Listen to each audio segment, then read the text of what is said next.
Buenas tardes, mi nombre es Rudy Moreno y vamos a continuar hablando de la semiología de los pares craneales. El quinto par, que es el nervio trigémino, este es un nervio mixto que cumple funciones motoras, sensitivas y neurovegetativas. Desde el punto de vista motor, inerva los músculos de la masticación, que son los temporales, los maceteros, pterygoideos, externo e interno, y el músculo del martillo, vientre anterior del digástrico, el periestafilino y el omoideo. Desde el punto de vista sensitivo se divide en tres ramas denominadas: la primera rama ugostálmica, la segunda que es la maxilar y la tercera que es la mandibular. Dentro de su territorio también se incluyen los dientes, las encías, los 2/3 anteriores de la lengua, el paladar blando, las mucosas yugal y nasal, la córnea, el meato auditivo externo y las fibras sensitivas que llevan impulsos dolorosos táctiles, térmicos y propioceptivos se dirigen hacia atrás y atraen las ramas oftálmica, maxilar y mandibular. En cuanto a la exploración de la función sensitiva, se investiga el tacto mediante un pincel del martillo neurológico o simplemente rozando la cara del paciente con los dedos del examinador. Se debe realizar de manera simétrica a ambos lados y en sentido descendente, desde el vértex hacia el mentón. De igual manera, pero con una aguja, se examina la sensibilidad dolorosa en el mismo territorio y también de manera circular el blanco de tiro, desde los labios hacia atrás. La sensibilidad térmica se puede evaluar con dos tubos de ensayo, uno que contenga agua fría y el otro agua caliente, que deberán apoyarse en formas alternas sobre la cara del paciente. Se le preguntará si éste percibe los estímulos con igual intensidad del lado y del otro, del mismo lado y del otro lado de la cara, siempre con los ojos cerrados. En cuanto a la evaluación del reflejo corneal, este tiene como vía aferente el trigémino y vía eferente el facial.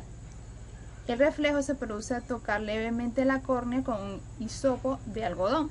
Se le solicita al paciente que mire hacia arriba y el examinador se acerca al ojo desde afuera. Como resultado normal, se produce un parpadeo rápido bilateral. En cuanto a la exploración motora, se evalúan los músculos de la masticación por inspección y palpación. Se evalúa el tono y el trofismo. La motilidad activa voluntaria se evalúa pidiéndole al paciente que cierre la mandíbula. Al mismo tiempo que se palpan los músculos maceteros y temporales, los cuales deben contraerse de manera bilateral. Para evaluar los pterygoideos, se debe solicitar al paciente que realice movimientos de lateralización de la mandíbula. Se puede mejorar el análisis oponiéndose a los movimientos del paciente. En cuanto al reflejo maceterino, está integrado por la vía trigémino-trigeminal. Se le solicita al paciente que entreabra la boca, luego al examinar coloca horizontalmente su dedo índice sobre el mentón y se percute sobre él con el martillo de reflejos, de arriba hacia abajo, y se observan entonces un movimiento mentoniano de ascenso rápido. En cuanto a las alteraciones, cuando ocurre una lesión del trigémino, el paciente presenta una anestesia homolateral de la mitad de la cara y de las mucosas yugal y nasal, así como compromiso de los músculos de la masticación, caracterizado por la disminución de relieve del músculo temporal y mesetero de ese lado. Al ordenar al paciente que abra la boca, se ve que la mandíbula se desvía lateralmente hacia el lado enfermo, por acción del pterygoideo del lado opuesto.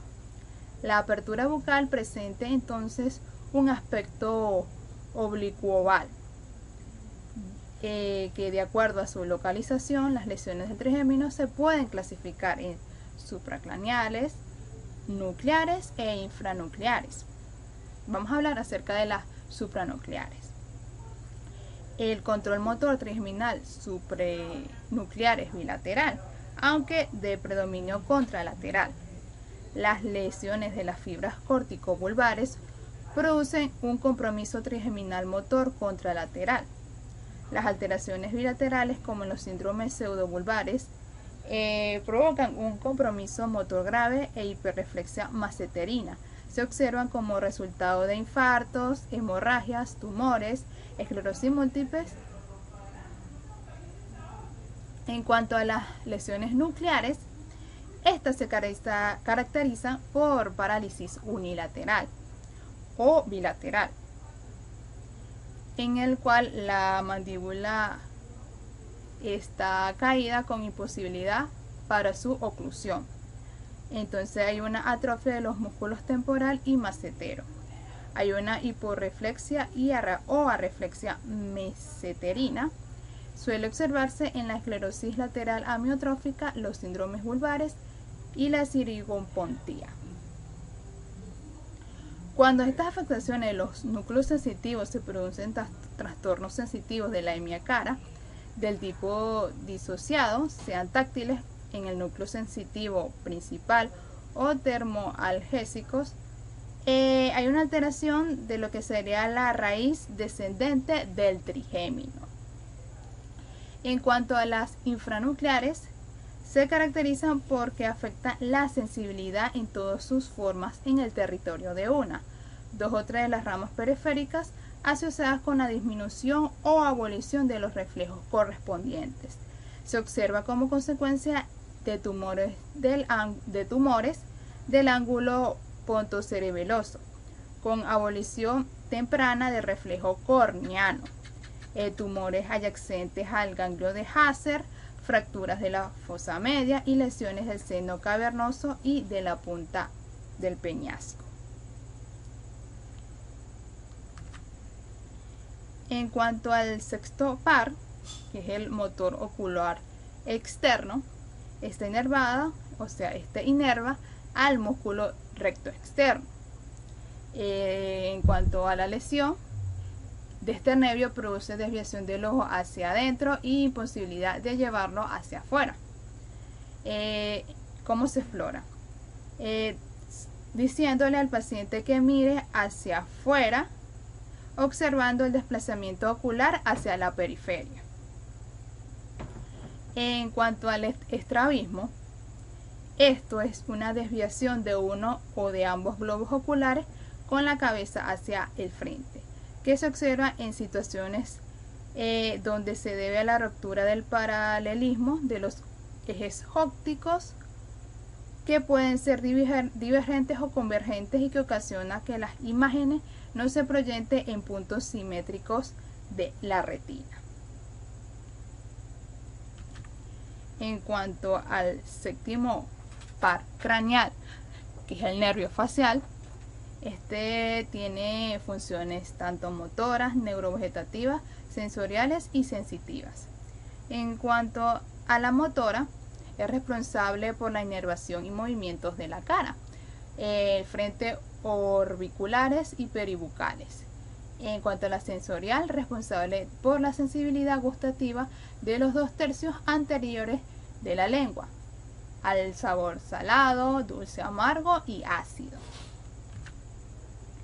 En cuanto a la exploración de la motilidad, con la inspección se aprecian rasgos fisionómicos, en lo que sería evaluando si existe o no asimetrías de las arrugas frontales, si hay alteraciones de la oclusión palpebral, borramiento del surco nasogeniano o desviaciones a la comisura bucal.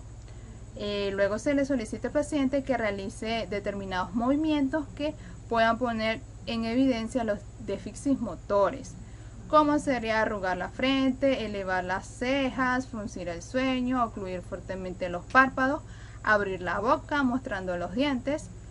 Para objetivar la fuerza del músculo cutáneo del cuello, se le pide al paciente que, llevando el mentón hacia abajo, flexione firmemente la cabeza, mientras que el examinador se opone a este movimiento con su puño colocado debajo del mentón.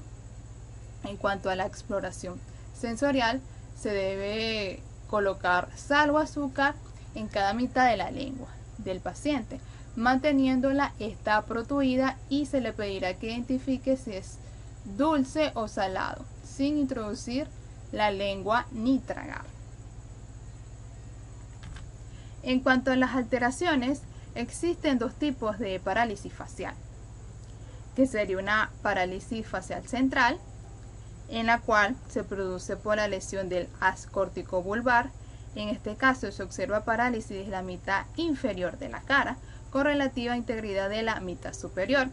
El paciente presenta borramiento del surco nasogenario homolateral, con desviación de la comisura bucal hacia el lado opuesto, a pesar de que la fuerza de los músculos de la mitad facial superior estén conservados debido a la doble inervación.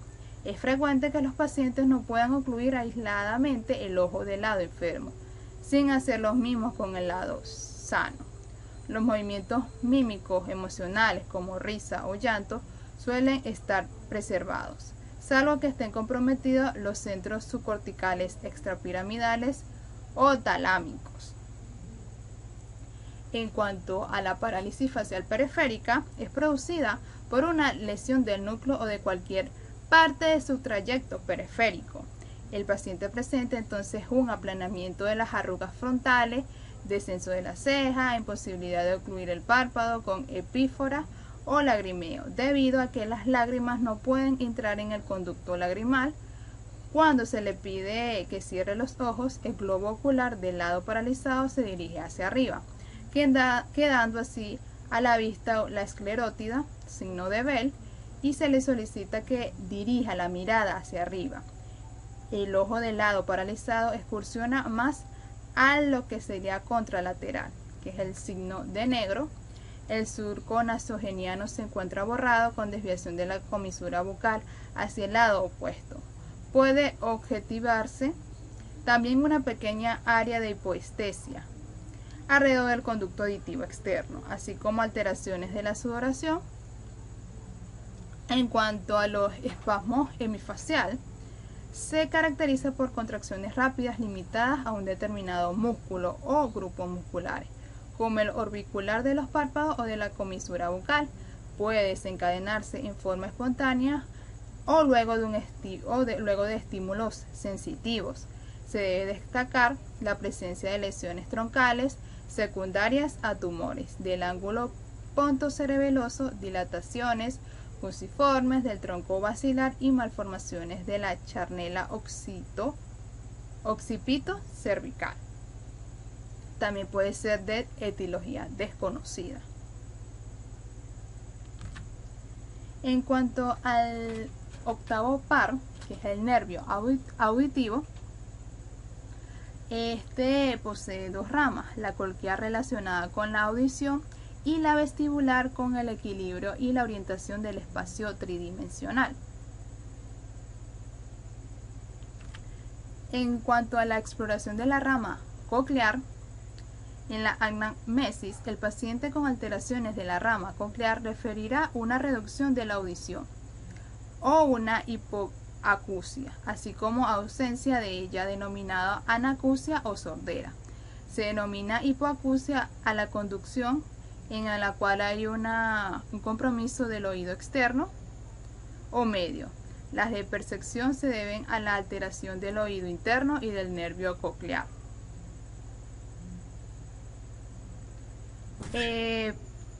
Para evaluar la agudeza auditiva, se pronuncia 3 letras o números en voz baja, permaneciendo unos 60 centímetros por detrás del paciente, mientras este con su dedo meñique ocluye el conducto auditivo externo contralateral. El 50% o más de los fonemas de varios tripletes son incorrectos. El paciente tiene pérdida de la audición. En cuanto a la prueba de Weber, se coloca el diapasón vibrando en el vértex craneal y se le pregunta al paciente si la vibración se desvía lateralmente hacia la derecha o hacia la izquierda. Cuando este refiere la desviación de la vibración hacia el lado en la cual se habla del Wermen lateralizado, hay una hipoacusia de conducción por alteraciones del conducto auditivo externos, timpánicas u óseas. La conducción ósea es más eficaz en el área, por lo que suele estar lateralizado hacia el lado del oído afectado, mientras que en las de percepción ocurre lo contrario. Esta prueba es más útil para detectar el déficit auditivo en la percepción unilateral. En cuanto a la prueba de Rine, se coloca el diapasón vibrando sobre la apófisis mastoide hasta que el paciente diga que ha dejado de percibir la vibración, momento en el cual se lo coloca rápidamente delante del conducto auditivo externo del mismo lado. En condiciones normales se debe continuar percibiendo la vibración cuando se coloca el diapasón frente al conducto auditivo externo, el doble de tiempo percibiendo sobre los mastoides. Ring positivo. Cuando esto no ocurre es un ring negativo y se debe a que existe una transmisión ósea que aérea, o sea, hay una mejor transmisión ósea que aérea. En la hipoacusia de conducción se obtendrá una prueba de Rine negativa anormal. En cuanto a la prueba de Schwab-Bach, se lo coloca el diapasón vibrando en la apófisis mastoides para medir los segundos durante los cuales el paciente percibe el sonido. Si la percepción dura más de 20 segundos, se dice que la prueba está alargada, y si dura menos de 16 segundos, que está acortada. En la hipoacusia de conducción, la prueba de Schwab-Bach estará alargada del lado afectado, y si es de percepción, estará acortada. En cuanto a la exploración de la rama vestibular, el interrogatorio debe estar dirigido a destacar el vértigo y los mareos. Se puede definir el vértigo como una sensación de giro o alucinación de los movimientos. Cuando el paciente percibe que los objetos giran a su alrededor, se denomina vértigo objetivo, y cuando es el sujeto que percibe su movimiento respecto al medio, es un vértigo subjetivo. El término mareo es indefinido y poco preciso, y en muchos pacientes lo utilizan para describir una sensación displacentera de desequilibrio, tanto postural como en la marcha, en oportunidades acompañada por osciloxias u oscilaciones de los objetos. Las lesiones que comprometen el sistema vestibular pueden ser de carácter irritativo o destructivo. En ambas situaciones hay un incremento de la función de los laberintos. En los procesos irritativos, el nixtagmo se produce al llevar la mirada hacia el mismo lado de la lesión, y en los destructivos se dirige hacia el lado sano. Los reflejos vestíbulo ocular y el vestíbulo espinal son los encargados de mantener la postura del cuerpo con respecto al medio circundante. Este reflejo vestíbulo ocular se relaciona con la estabilización de los ojos en relación con el espacio, y el vestíbulo espinal que interviene en la posición de la cabeza con respecto al medio. En cuanto a la prueba de los índices, es útil para evaluar este último reflejo. Se le solicita al paciente que los miembros superiores e índices extendidos hacia adelante toque la punta de los índices del examinador. Deberá repetir esta maniobra subiendo y bajando los miembros superiores con los ojos cerrados. Por lo general, cuando existe compromiso laberíntico, los índices tienden a desviarse hacia el lado afectado. Estos hallazgos no son pactonómicos de la patología vestibular, ya que también puede observarse en lesiones cerebelosas. Otra manera de evidenciar alteraciones vestibulares es realizar la prueba de Roper, que consiste en solicitar al paciente que permanezca de pie en una posición firme con los ojos cerrados, Habitualmente, cuando existe una perturbación vestibular, el sujeto tiende a inclinarse hacia el lado e incluso puede caer. Este signo también se le ha denominado romber laberíntico y se diferencia del observado en las alteraciones cordales posteriores, porque en este último el caso de la oscilación se produce en los sentidos, en todos los sentidos. Al explorar la marcha, los enfermos con patología vestibular suelen presentar una marcha en zigzag comúnmente lateralizada hacia el lado hipovalente. Si se explora con los ojos cerrados, aparece la marcha de estrella, que es la Babinski Wave. En cuanto a las alteraciones de la rama vestibular, puede resumirse en dos grandes síndromes: el síndrome vestibular periférico y el síndrome vestibular central.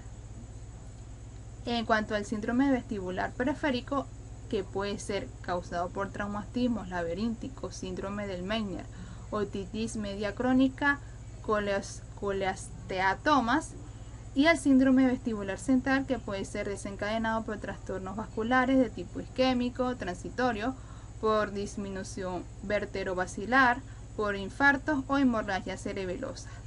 Puede preceder o acompañar a los ataques migrañosos y aparecer en la esclerosis múltiple y en los tumores del tronco.